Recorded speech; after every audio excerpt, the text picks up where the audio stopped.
Hi guys, today we're having a very special person here. I'm talking to George. He's our new running back coach. Welcome to the Surge family. Thank you, Giulia. It's great to be here. It's great to be part of the Surge family. So first of all, congratulations on your newborn. We were really happy to hear that, so all the best for you and your family. Thank you, thank you. My wife will appreciate that. And we had a little baby girl. Aww. Her name's Elisa Joy.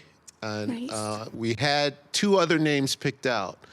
But we looked at her and said, she's not named number 1. And she's not named number 2. We better come up with a 3rd one. So, Elisa Joy. It's a pretty name, yeah.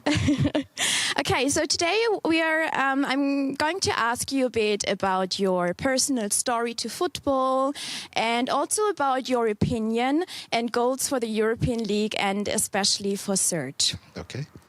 George, you were born in Chicago.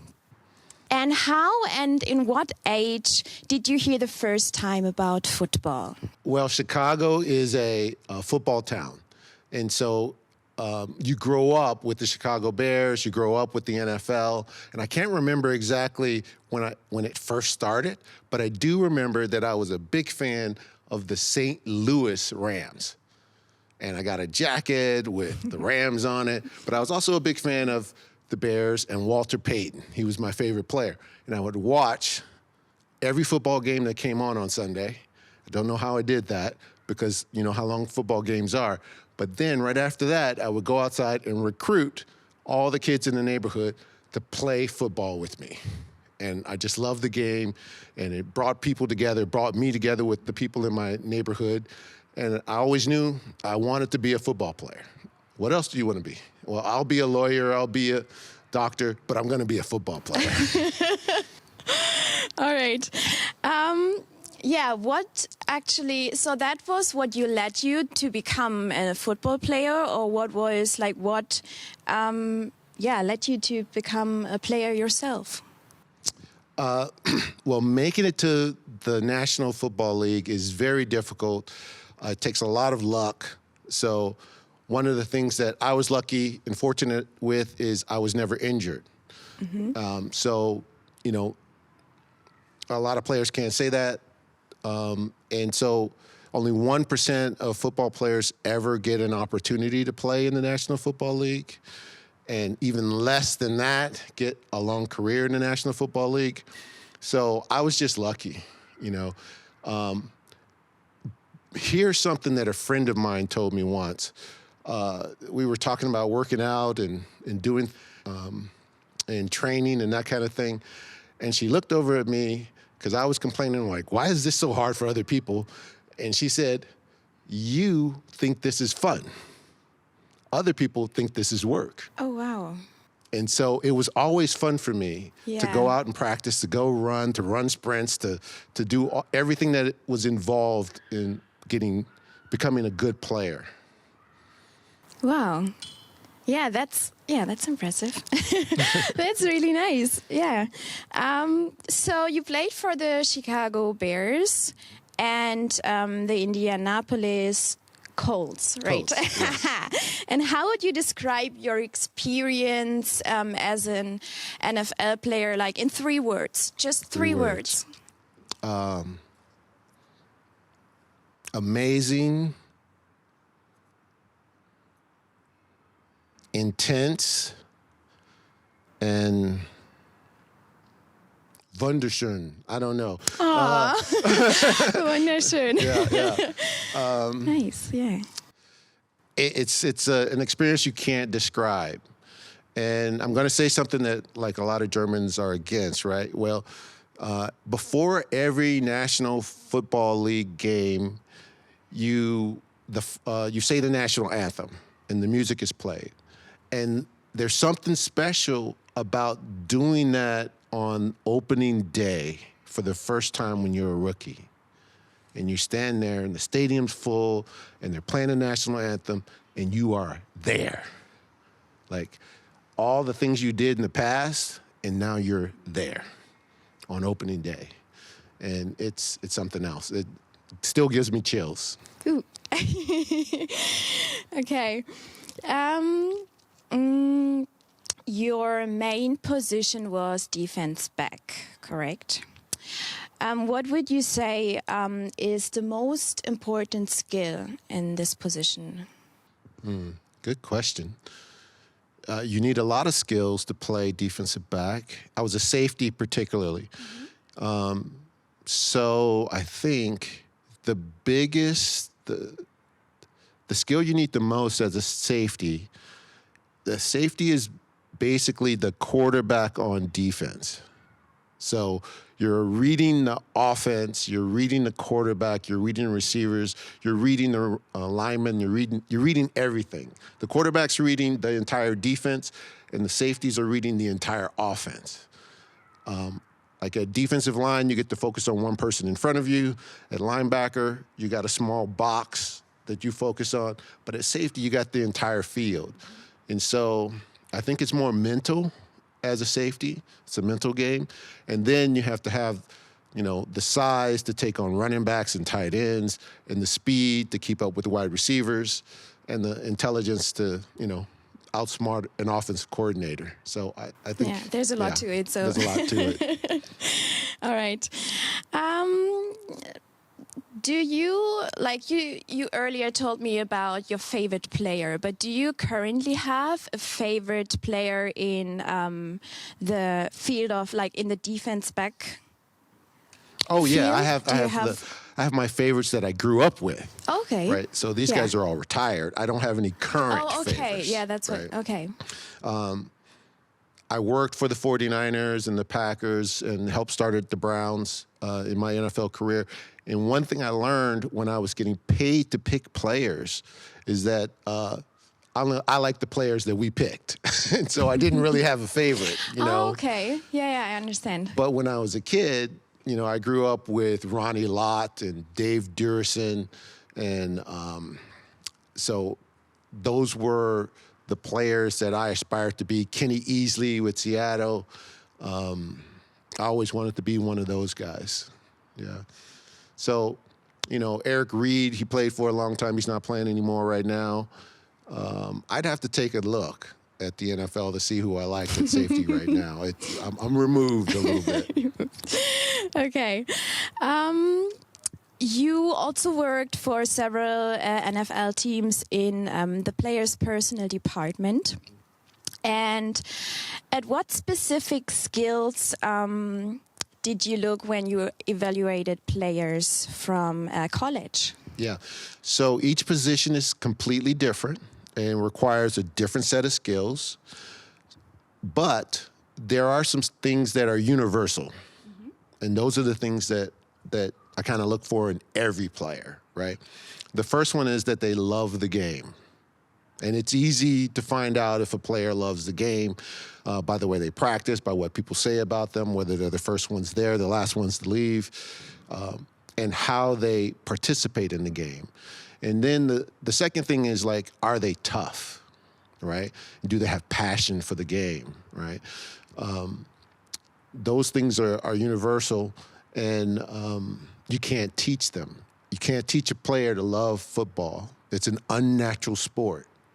Right? If I told you to run into that wall 15 times, you'd be like, I don't know if I could do that, right? But that's what NFL players do. Yeah. That's what American football players do. So the Surge players will be expected to do the same thing. It's not a natural thing, right? You hit a ball, you hit a tennis ball, you hit a baseball, you hit a golf ball. That's kind of natural, right? I mean, it's difficult. You have to learn how to do it. But football is unnatural, so you have to love the game, you have to be passionate about it, and you have to be tough. So, and smart, right? So those are the four universal traits that I look for. Then you have to have the particular skill for that position. So for a couple of years now, you are coaching in the field of, I would say, psychology and spirituality. And how does this experience helps you with coaching or training the players? Yeah, so it helps quite a bit. I coach people in relationships, so I work with people on their love relationships.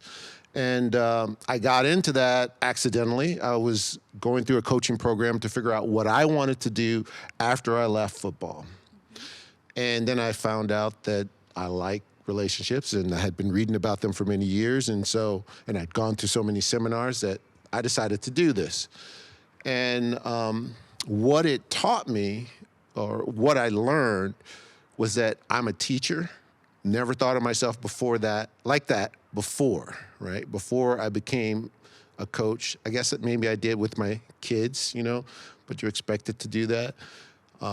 So I'm a teacher, and a teacher is the same as a coach.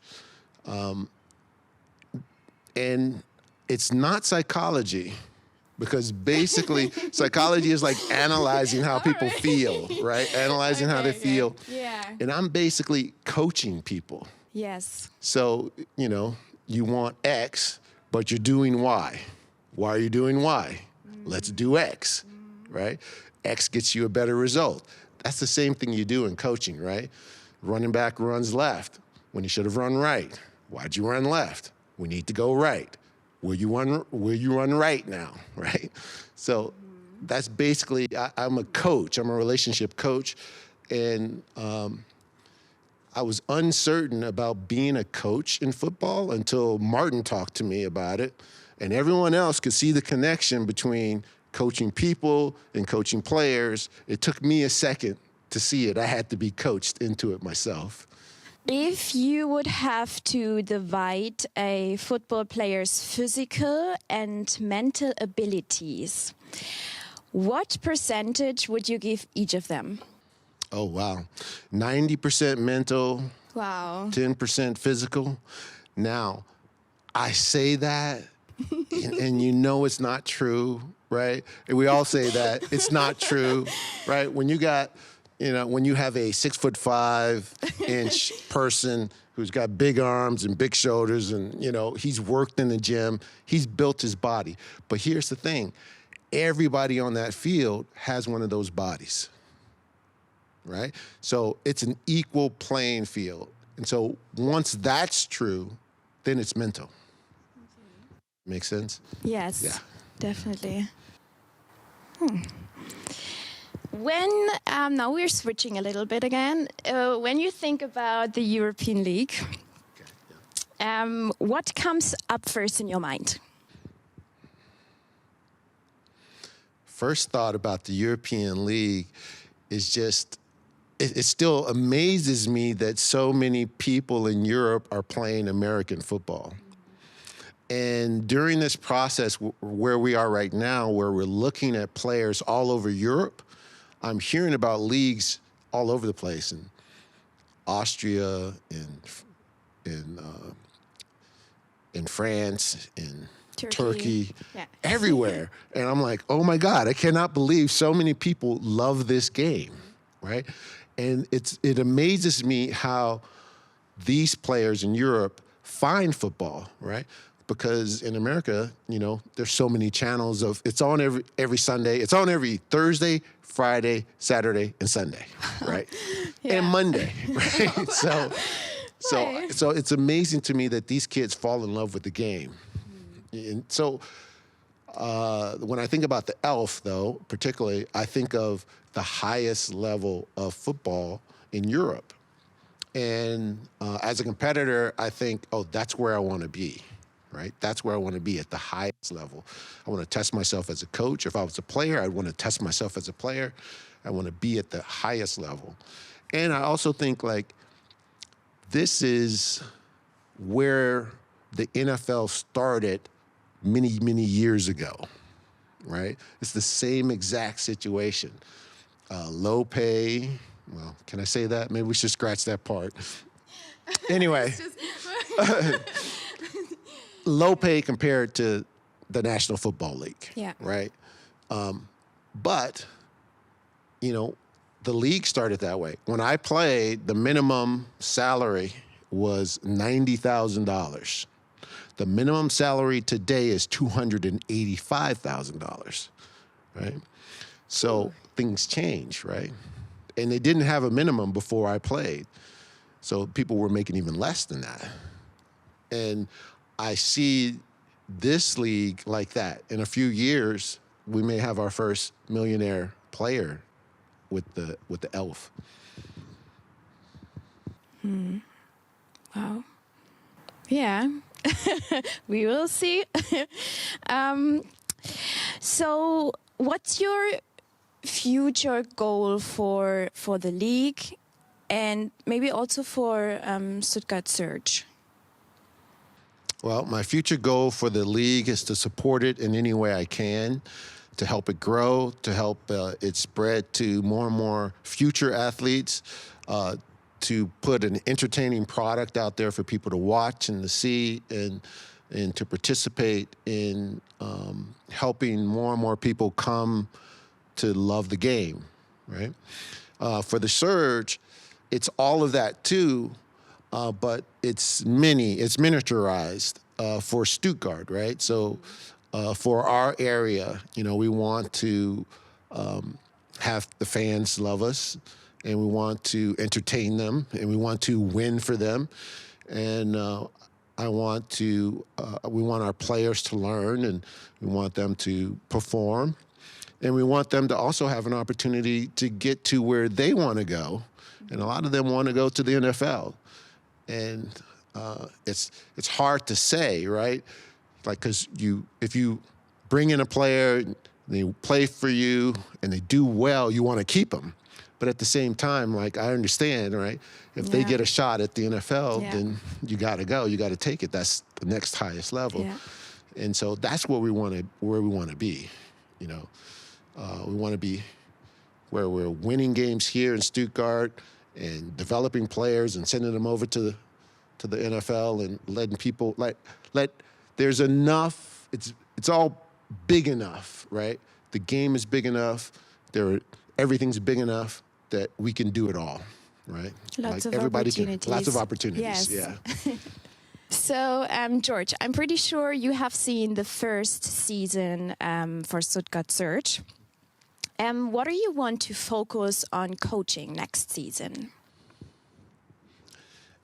As a running backs coach? Yes. Okay, yes. Because I don't coach defense.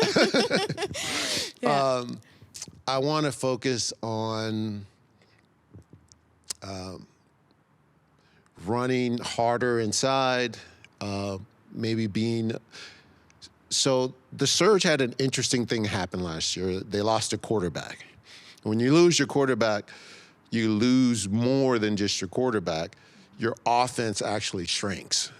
You can't run certain plays because you don't have somebody who can do everything you want to do, right? So I'm looking forward to having a wide open offense. And what I want to do is coach running backs that can execute in every phase of football, right? So run inside, run outside, catch passes, throw passes, right? Walter Payton, my favorite running back, he threw a lot of passes. So whatever we need to do to help us win, right? Get first downs, get touchdowns, keep the chains moving. Those are the 5 or 6 areas that we're going to be working on. George, thank you for this really, really nice interview. We are happy to have you here, and we wish you all the best for you, your family, for Surge, and welcome again, George. Thank you, thank you. I'm so happy to be here, happy to be with the Surge, happy to be with this coaching staff and everyone associated with this team and in the ELF. It's so far so good. It's been great. Thank you.